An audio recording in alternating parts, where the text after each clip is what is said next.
A nice day for a juggle. Dad, you see that? See what? They want more patterns. Oh, I didn't see anything. That must be in your mind, man. I just keep juggling.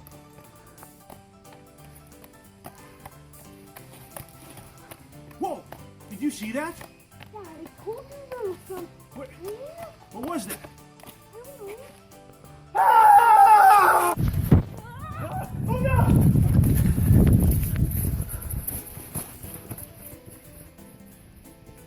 Think he saw us? No. I'm truly scared right now.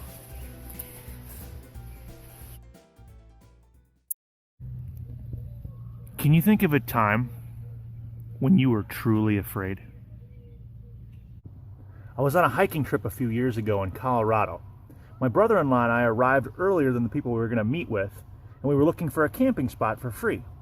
Well, we found this road that was way up at the top of the mountain, kind of in the middle of nowhere, and we thought, hey, this could be a good place to camp. There was no sign saying don't camp, so we set up. Well, it was about 11:30 at night when we got there.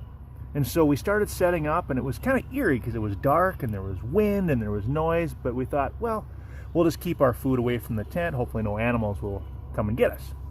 Well, we get into our tent. It's about 12 o'clock at night, pitch black, windy, kind of cold, and I'm trying to fall asleep. Well, around 12:30 at night, I start hearing this sound. It's this like ruckus. I'm like, I wonder what that was. Then I heard it brush against the fence or against the outside of our tent. I was like, what was that? I tried to wake up Leandro, who was with me. I'm like, dude, what was that? What was that? He's like, dude, I don't know, man. I didn't hear anything. It must be nothing. 10 minutes later, I hear the same thing. I'm thinking, is it a bear? I just watched this reality TV show where they had these guys being attacked by bears, and I'm like, we don't have any food here, but I think a bear's trying to get us, man. Well, a few minutes later, I woke up Leandro again because I was convinced there was a bear. I was starting to freak out. I'm like, how big is this thing? I can hear it on the outside of the fence. It's going to be bad. And then I realized it was my brother-in-law snoring. Yeah, for real. But for a couple of moments, I was absolutely terrified. And I got to tell you, there are times in our life where we can be scared. But the question is, what do we do when those fears come? But the reality is, all of us at some point in our lives will experience fear. And the question is, what do we do when that fear comes? Because there are times in our life where God will call us to be courageous, to stand up for what we're supposed to believe in. And I'll tell you, right now we're in a time where we have to be courageous. We have to stand up and say, we do believe that Jesus is in control, even though some things are kind of crazy right now. You're not in school, you're at home. But I'll tell you what, today we're going to learn a few principles that can help you. And if you think about it, bears are pretty fat.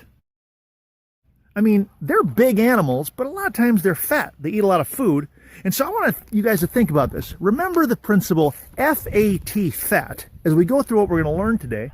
And if you do that, you'll be able to remember how it is that you can be courageous the way God has called you to be. So our first principle today of the FAT principle is to fear God. The Bible says the fear of the Lord is the beginning of wisdom. Now, we've been talking about bear, and it's ironic that my next story on that same hiking trip deals with a mountain called Little Bear. You may think Little Bear means a small climb. Well, I'll tell you what, there is nothing little about Little Bear. In fact, Little Bear is one of the 14,000-foot mountains that there is in Colorado, and it's considered to be one of the more dangerous ones that you can hike. Well, I had done up to this point some pretty difficult hiking. I thought I was pretty good at what I was doing. My brother-in-law said, you got to understand, this one has class 4 hiking on it. It's going to be challenging. And so if anyone at some point feels like it's too much, just tell us and we'll turn around. Now, when you're on a hike with 4 other guys, you do not want to be the person to say, I can't do this anymore. So none of us wanted to be the one to say we have to turn around. But I'll tell you what, after a 3-hour hike up to the base of this climb, I thought this is going to be pretty epic. We got to the base where, after this 3-hour hike, where there was a lake. And from that lake, we were going to start hiking up the actual steep parts of the 14,000-foot mountain. You could see the peak from the bottom, and it was crazy steep. And I'm like, this is going to be crazy. Well, sure enough, we start hiking up. The first section had these massive boulders. And some of the boulders were the size of trucks, small houses. And what was amazing is some of them were still moving. I remember stepping on a big boulder, and the whole thing moved. And I'm like, If this thing moved in the wrong way, I could get crushed under this rock and never get out. Well, we made it past the boulder field. We get up a little higher and we get onto this area called, I don't even know what it was called, but it was loose rock. And any time you would take a step, rock would start to come down the mountain. And so we had to go one at a time across the mountain because we had a risk of covering our friends up if a rock slide started to take them out. And so it took about 2 hours of scrambling, rushing, running across this cliff and these rock faces to get up onto the peak where we could traverse towards the next section of the climb. I thought, man, this is crazy. What class are we doing right here, Reese? He said, oh, this might be a class 3. I said, oh, so it's going to get harder? He goes, oh, yeah. The hourglass is really, really treacherous. It's going to be pretty tough. That's up there about a mile. Well, we started hiking, and I remember thinking about and trying to wonder, what was this hourglass going to be like? How bad could it be? Well, when we arrived at the base of the hourglass, I got a really good view.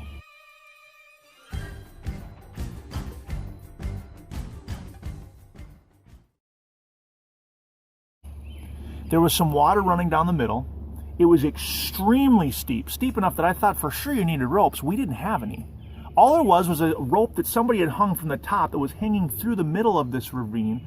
And I remember asking Reese, I'm like, can we use this rope? He said, dude, you don't want to use that rope because you don't know if it's safe at the top. And if that snaps, you're going down, man. You're going to die.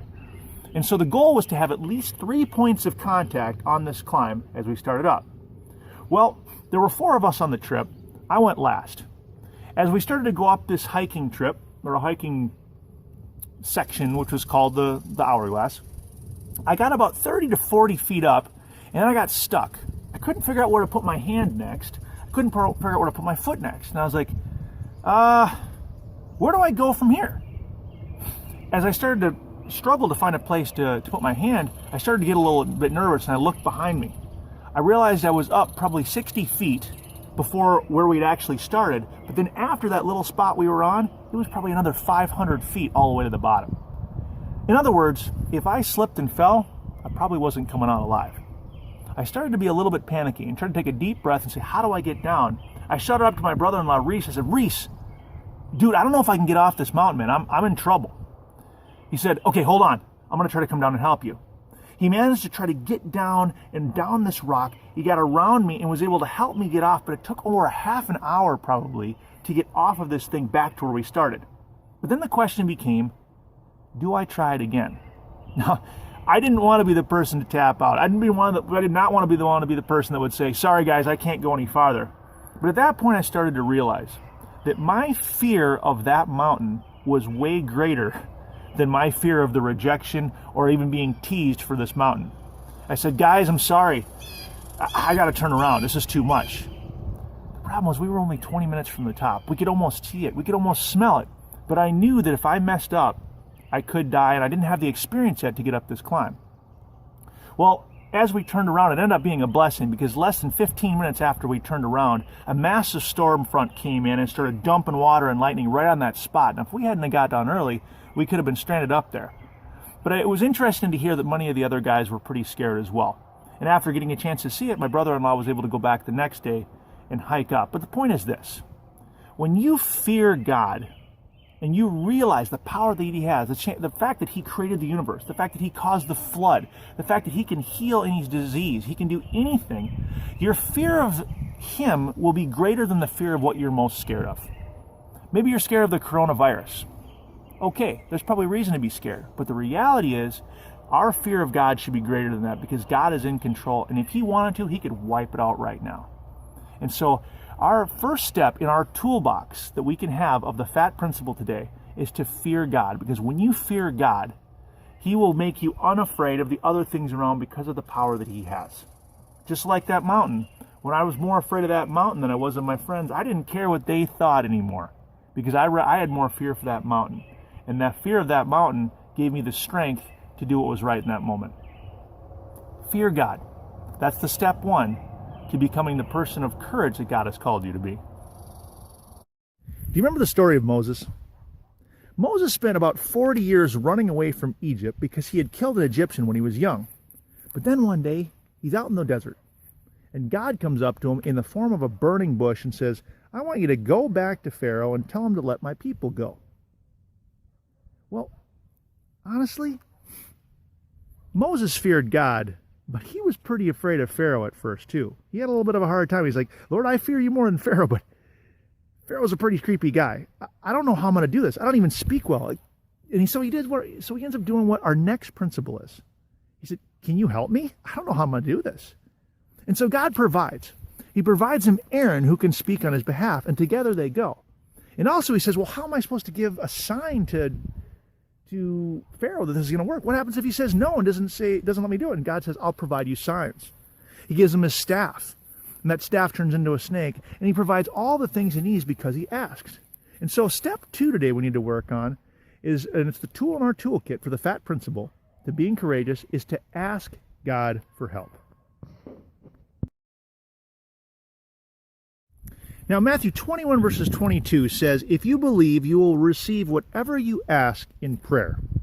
So one of the things I've been thinking about right now, maybe one of my fears right now, is that you guys might be falling asleep. You've been watching this video, I've been talking to the video, we haven't done any juggling, which can make it really, really boring, and I'm afraid you might fall asleep, so we might have to do something a little bit crazy to keep you awake. And I might need to ask for a little bit of help from some friends of mine.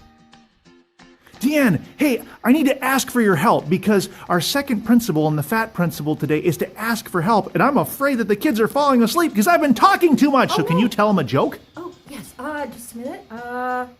2 peanuts walked into a parking lot, and one of them was assaulted.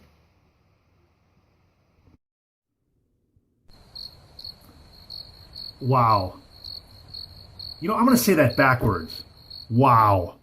Well, I hope you're awake now, but the reality is we do need to ask for help. All throughout the Bible, you think of characters like Gideon, Moses, just about any character in the Bible that did anything of any significance had to ask for help, had to ask God to help them, had to ask others to help them. And so to be able to be men and women of courage that God has called us to be, we need to be willing to ask for help. So that's step number 2. And our final step is to take a step of faith.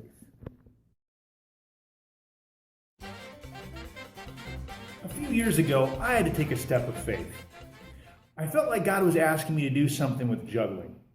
Speaking, juggling, and the skills that He'd given me, but I had just recently lost a job. I didn't feel like it was any good. I didn't feel like I could do it. And on top of that, it had been many years since I'd performed in front of a large group for any type of period of time. I didn't know how it was going to work. And I remember thinking, well, I do fear God. I know that He's in control. And if He's asking me to do this, I shouldn't be afraid. But I was. And so I asked for His help. I asked others for help. But I still didn't know how I was going to start. The reality was I had to take a step of faith before I could really be acting in obedience and being courageous the way God had called me to do. I remember starting to call up schools and churches and saying, hey, I feel like God's called me to do something with juggling. Would you hire me? Well, one day, a school in South Dakota said, hey, we'd be willing to do that. Would you speak on this topic? I said, okay. And I showed up one morning and there were 700 students in this auditorium. I hadn't performed in several years. I had written a brand new show. It was cold turkey, first try in front of this big group. I remember it was like I was walking out onto stage. I felt like I was standing on an unstable platform. But I had to take a step onto that platform and begin to perform. And I got to tell you, the amazing thing was, is I took that step of faith. I got up on stage and I began to juggle. God not only gave me the courage to do the show the way He had called me to do it, but over the past 2 years, it's been one of the main things that God has used to be able to help provide income for my family and to be able to have the opportunity to be able to teach you guys. You guys, taking a step of faith isn't always easy, but when we fear God first and recognize the power that He has and who He is, when we ask Him for help and then we take that step forward and act in obedience, He will give us the courage that we need to do what it is that He has called us to do.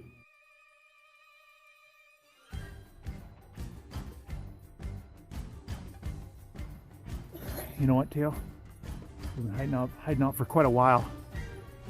I keep thinking about that principle, the FAT principle we learned about. Yeah. We might have to take a step of faith. Because you know what? The darkness can't overcome the light. Maybe we gotta light something up. Okay. Let's go. Teo, We gotta light it up. The darkness can't overcome the light. I'm scared. Sometimes you have to take a step of faith to act in obedience and be courageous. Let's light them up.